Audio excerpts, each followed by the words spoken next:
You are listening to the REI Mastermind Podcast. Join JD as he chats with industry-leading real estate experts and professionals. We learn from their experience and uncover the strategies to their success that we can implement into our own businesses, and we can drive immediate results today. They share their experience and wisdom as we build a foundation to our own success. This is the REI Mastermind Network. We have Prashant Kumar on the call today, and Prashant is with MyRealtyGains. And is that the best place to get a hold of you, MyRealtyGains.com, Prashant? That is correct, yes. I mean, on MyRealtyGains.com, anybody can schedule a call with me, and they can send me email, prashant@myrealtygains.com. So I understand that you really specialize in helping those busy professionals find some Class A or Grade A real estate investments. Is that correct? That is correct, Jack. First of all, thank you so much for inviting me on your show. I appreciate that very much. Yes, you are right.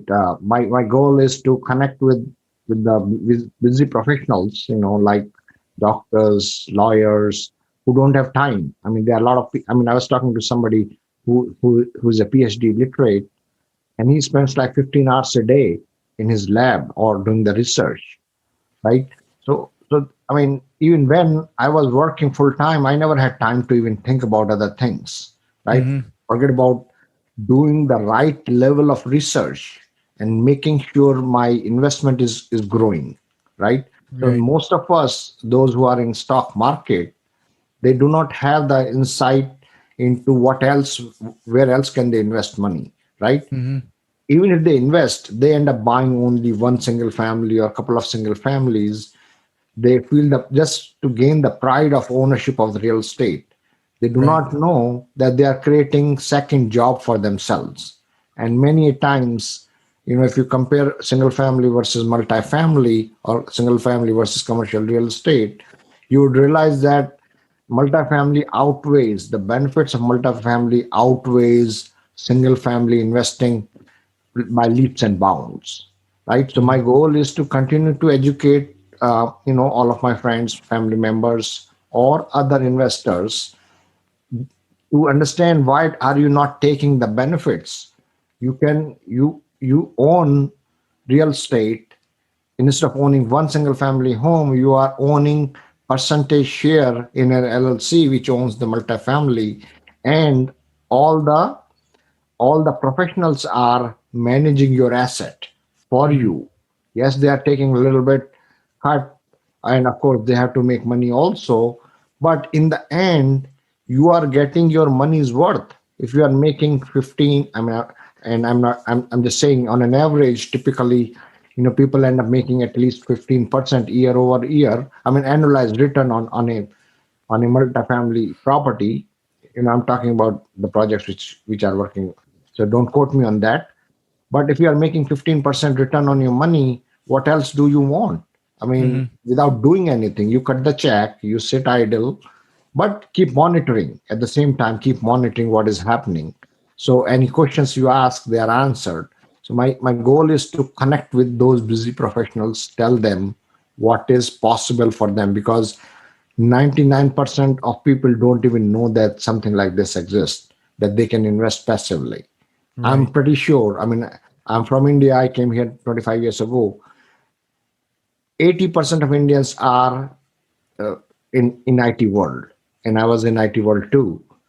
And out of those 80%, I must say 80% do not know there is anything called passive investing. They would assume that passive if they are investing, means they are giving the money to somebody as a debt. My goal is to tell them, guys, it is not, you are not giving money as a debt to somebody. You are investing, you are becoming the part owner on a bigger project. So whether you buy a single family home or invest in a bigger project, it is one or the same thing. But you have so many these benefits. And the biggest benefit is your time. Mm-hmm. The time that you spend on managing your single family, you don't spend that with multifamily. So those are my goals. I'm trying to connect with whomsoever I can And that's how in that process, I'm helping them out, hopefully a little bit. Yeah. So it's obvious that you're speaking from experience here. Like, how did you get involved in real estate and then helping professionals like this? Well, I learned my lessons early on. I also I started in single family homes. I bought 3 single family in 4 months. But every time I would go to the bank would look at my debt to income ratio. And as I kept on buying these homes, my debt to income ratio would continue to go down. And there was a time when they would say no. Mm-hmm. And freaking small, pardon my words, freaking $100,000 loan, they would take 3 months to approve. Mm-hmm. I said, what is this going on? I can cut the check, but I didn't want to do that. Obviously, I realized that it takes too much time. I mean, on an average, somebody would make $100 as a cash flow Mm-hmm. on a single family home. And but when the tenant leaves, you are paying your house is empty for 2 months. So whatever you have made has gone waste. So I did all those calculations and I realized that it's not worth our time. So I said, listen, I have to jump into multifamily where the bigger asset. I mean, for the same amount of time, I can buy a bigger asset, and that bigger asset is valued based on the income that asset is producing, Mm-hmm. rather than my personal W-2 income. So I bought a multifamily. Bank gave me loan like that. Um, and trust me, the first multifamily I bought it in 19 days. 12th December, I looked at the property. I met the bank. On December 27th, I closed that property. So I was like blown away by that. I said, yes, it was hectic 15 days to get a lot of things done. But 15 days, I'm done. I mean, I bought this property. Mm-hmm. So versus as compared to 3 to 4 months to buy a single family home, and here in one shot I have 24 units, and my cash flow is like $2,000 $3,000 a month. Plus on top of that, I'm getting the tax benefits of cost segregation, or the depreciation that we can depreciate our multifamily at a much faster rate. So considering all that, I was like, I'm not going to buy those single family anymore. I mean, as a matter of fact, I was getting rid of them.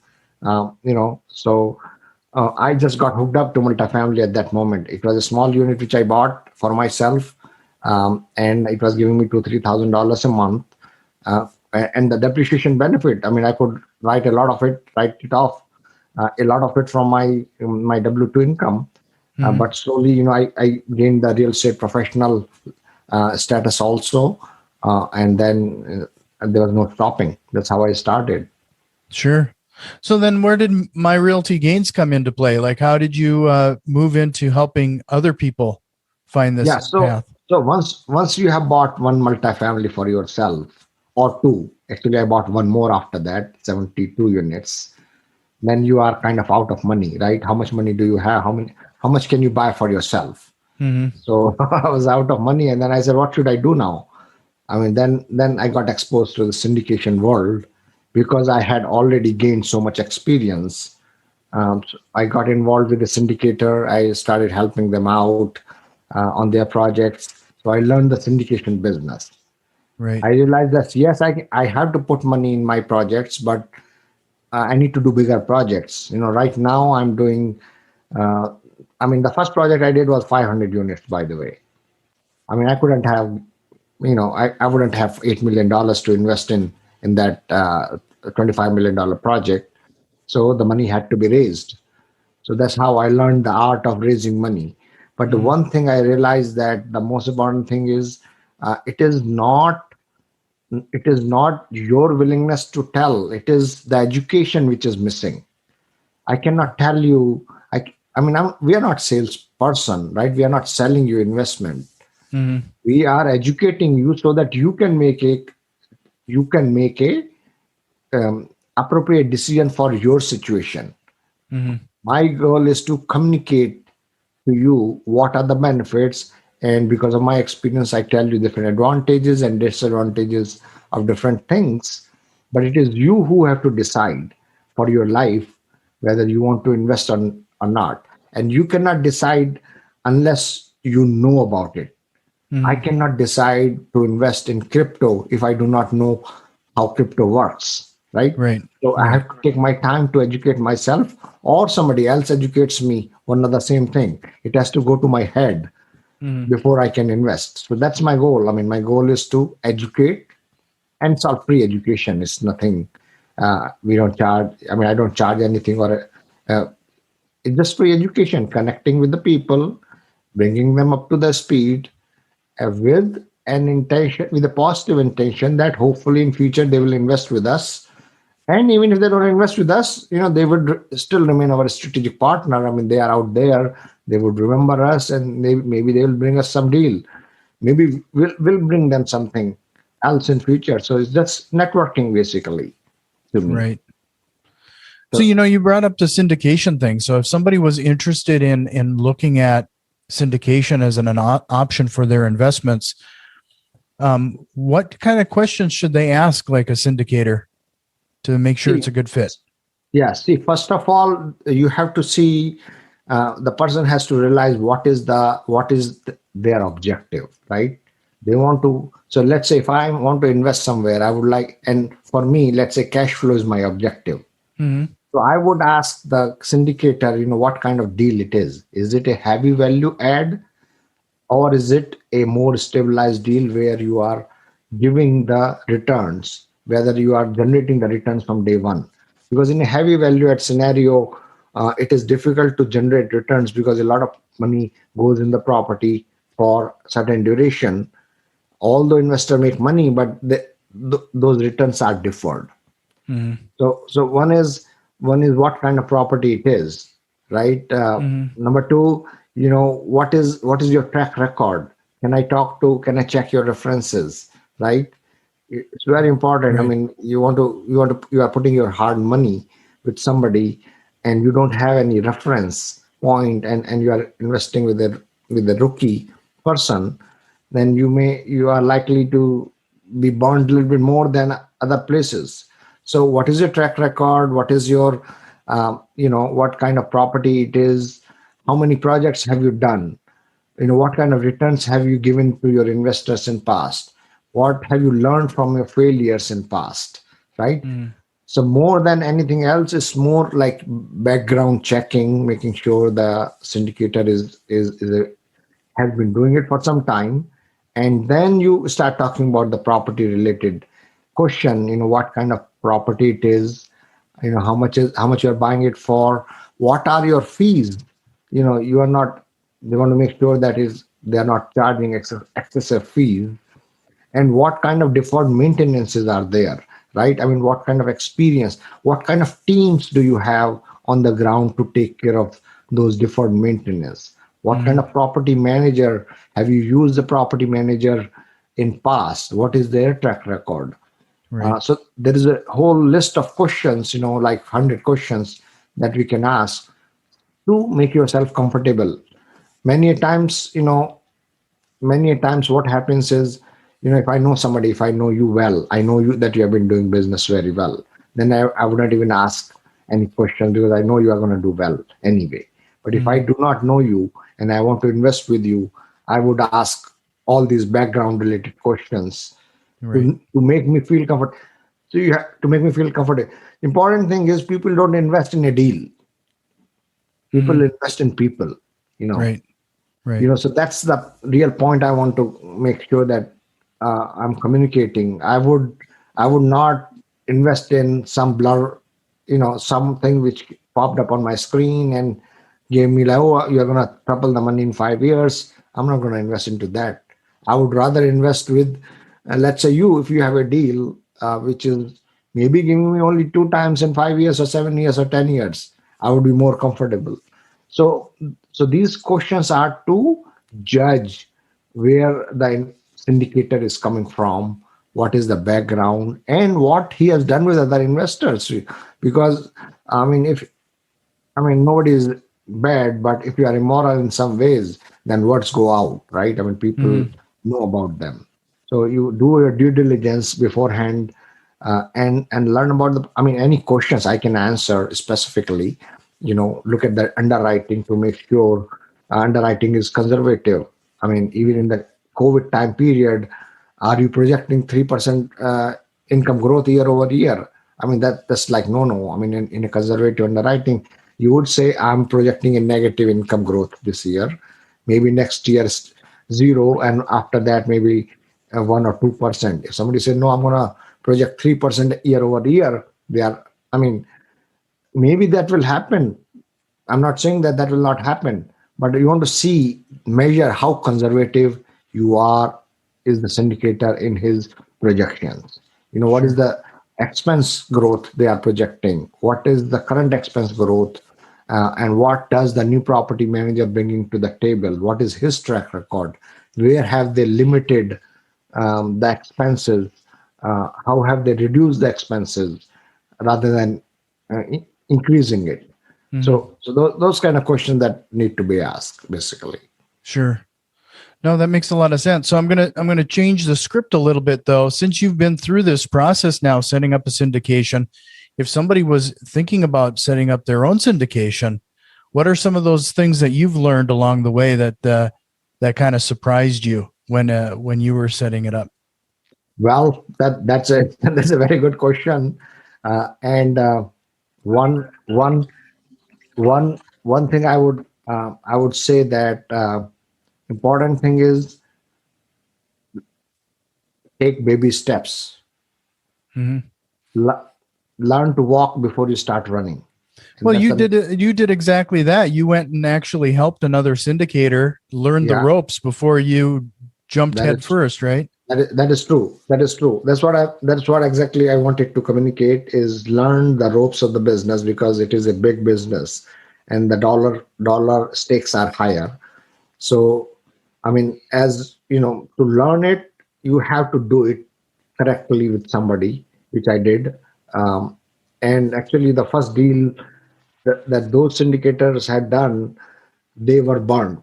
So I learned a lot from them, from that perspective, that they did a bigger deal and they got burnt. So I ended up learning a lot from that perspective.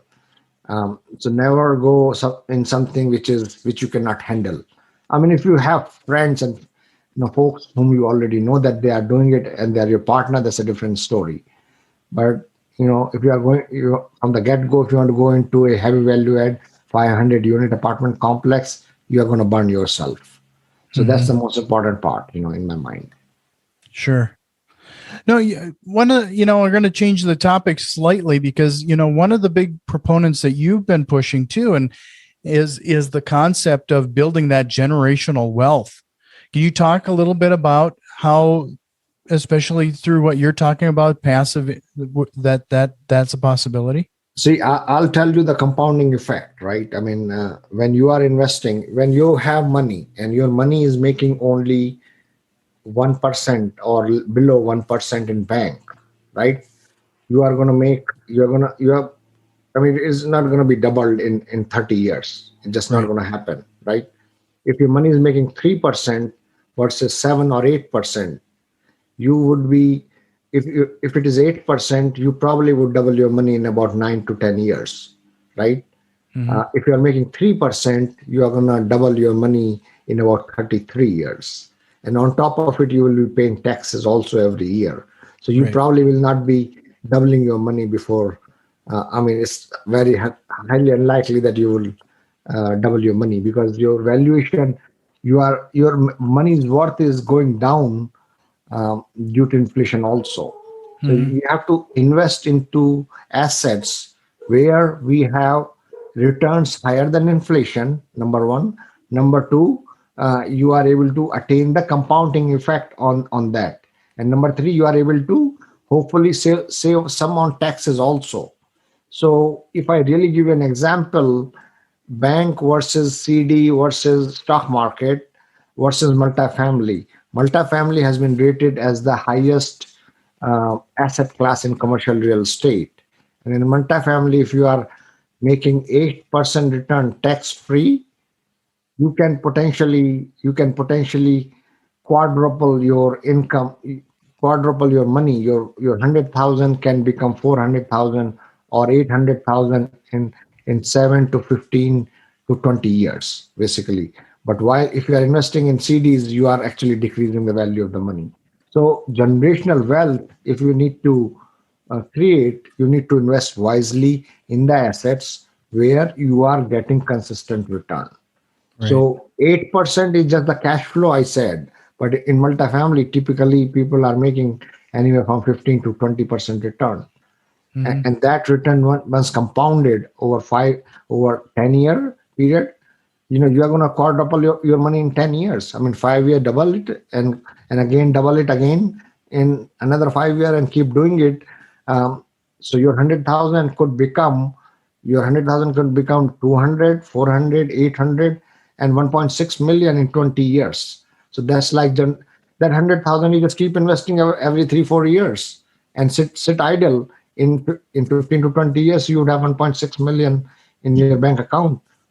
Doing what? Doing nothing. This is passive investment return I'm talking about. Mhm. Versus if you put it in bank and let it sit there, your 100,000 will be like maybe 110,000 in 20 years at Mhm. most, if at all. So that's the way you have to see the compounding effect. And the biggest advantage is in real estate, your taxes are deferred. You're depreciating your asset at a much faster pace. So you get a lot of bonus depreciation, and that kind of writes off your even taxable income also. Mhm. And again, I'm not a CPA. Everybody's tax situation is different, but fundamentally, that's how the tax codes are written. Government incentivize those who invest in real estate, especially commercial real estate. That, and that's why these cost segregation, bonus depreciation, all these laws are there. I mean, they want you to invest so that you get tax benefits, and then you create generational wealth for yourself. Right.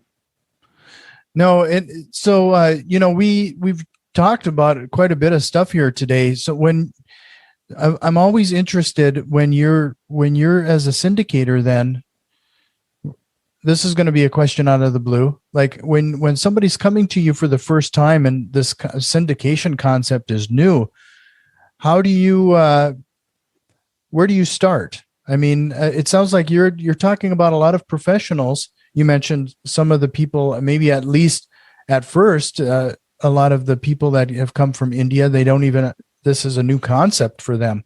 Where do you Yeah. begin to educate them regarding See, this? see, the education is which I mentioned. A lot of people have the own pride of ownership in buying multiple homes, right? Education is that, guys, what is important for you?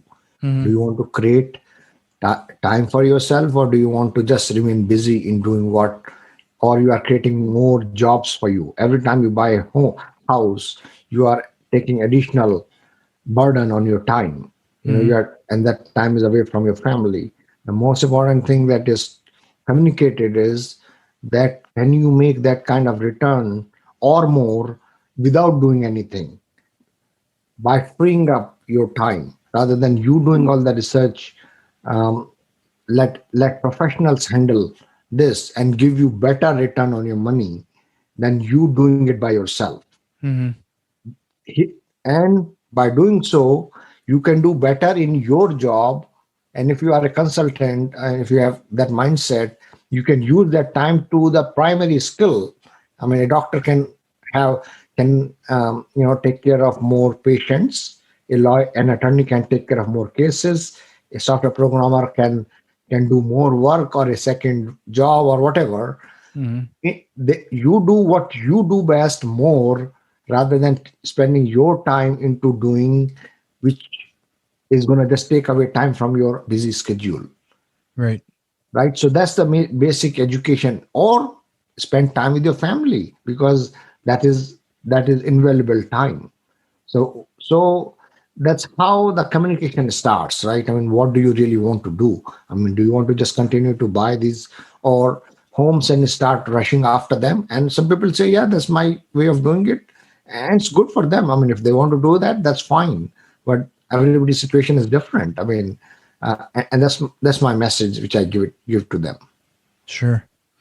Well, next thing you know, we're 25 minutes or close to 30 minutes into this. Before we wrap things up, I wanted to make sure everybody has your contact information. Head over to MyRealtyGains.com. I know you're pretty active, probably on LinkedIn as well. You're probably easy to find there. I'll make sure all of those links are in the show notes. But is there a question you wished I would have asked today? No, I think we covered everything what we wanted to cover from passive investing perspective. And the basic goal, again, is to educate professionals about the benefits, what passive investing can do. If you really want to explore, schedule a call with me. I would love to talk to you, anybody, and explain you one-on-one. And you don't have to invest with me. That's not the purpose. The purpose is to continue to educate, and hopefully, we remain connected and we remain a strategic partner, so to say, in the real estate world. Right. No, again, it's myrealtygains.com. I really appreciate your time. This was a great conversation, and I hope we can do it again. Jack, thank you so much. I wish that we would love to do it again too. This has been the REI Mastermind Network. You can already tell that we've made some changes, and a few more are on the way. If you are interested in what we have planned, head over to patreon.com/REI Mastermind and support the show today. Financial contributions are always appreciated, along with a like, share, and review. It really helps us grow and reach more people with this valuable information. See you next time, and tell a friend.